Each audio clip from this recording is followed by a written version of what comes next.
You know,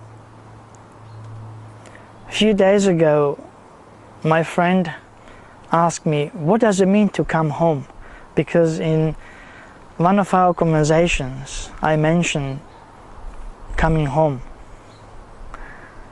So I would like to tell you a story that can represent what does it mean to come home, to understand.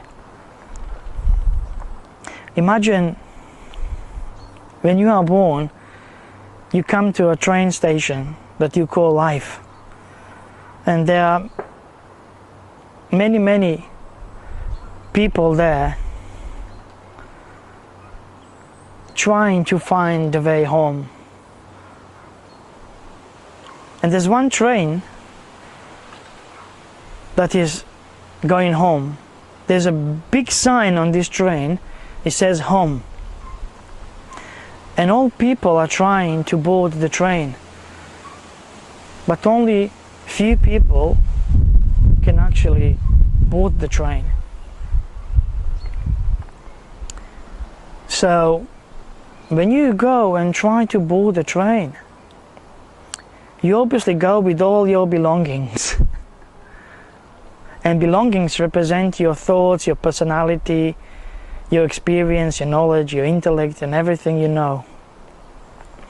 And as soon as the train is approaching, you are ready to board the train, and you see there's two signs on the train. One says no smoking, and you're familiar with this sign. But there's another sign on the train. It says no belongings, no baggage. So you try to board the train with your belongings, and the door will just do that, and the train goes away. And you say, what? And you wait for another train. But this time, you gave up one of your belongings. And the train stops, and you try to board the train. And you see it's not possible. Because as soon as you try to board the train, the door goes beep, beep, beep, beep, beep, beep, and the train goes away. And there comes a wise man and tells you, you know, you can see the sign there, no belongings. So you have to leave everything and go home. That's the only way you can board the train. And you say, no, I need my belongings.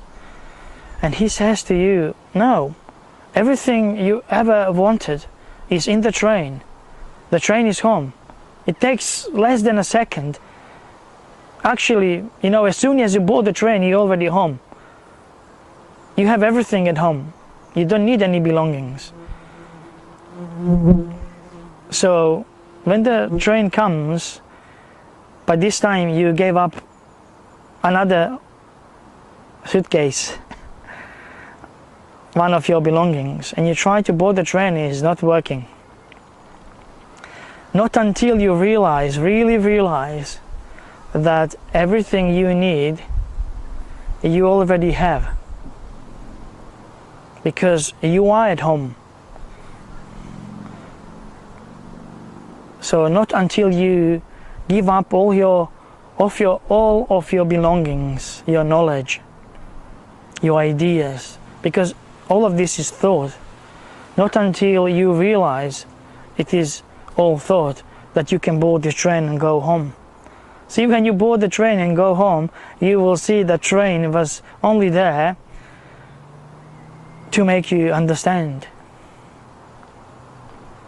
There wasn't really any train or going home. You have always been at home. But it's a game you play, coming to the station, trying to find your way home, trying to enter the train, trying to board the train with all your belongings.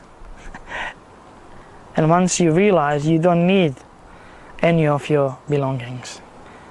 Then you realize you are already home, and everything is home, and everybody is already at home.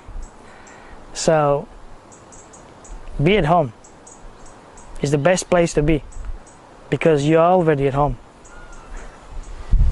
But don't worry if you don't board the train, if you don't understand that everything is home and you are at home. This game is created so everybody is a winner. See, this game started and it will end. If you don't catch the train in the game, you can be sure you will catch the train once this game ends and your experience of life ends. Then you will be at home. You will realize that you are at home and you have always been at home and you were just playing. So this game is made for winners, not for losers. And in this game of life you cannot lose. This is the only game where you cannot lose. You can only win. So don't worry if you don't board the train, if you don't realize that you are at home. If you feel an urge to find out, you can start realizing now that you are living in the world of thoughts and that you have been always at home. But don't worry if you don't. Don't try too hard if you're not ready. Because in this game of life, you can only win. You're already a winner. You just think you're not.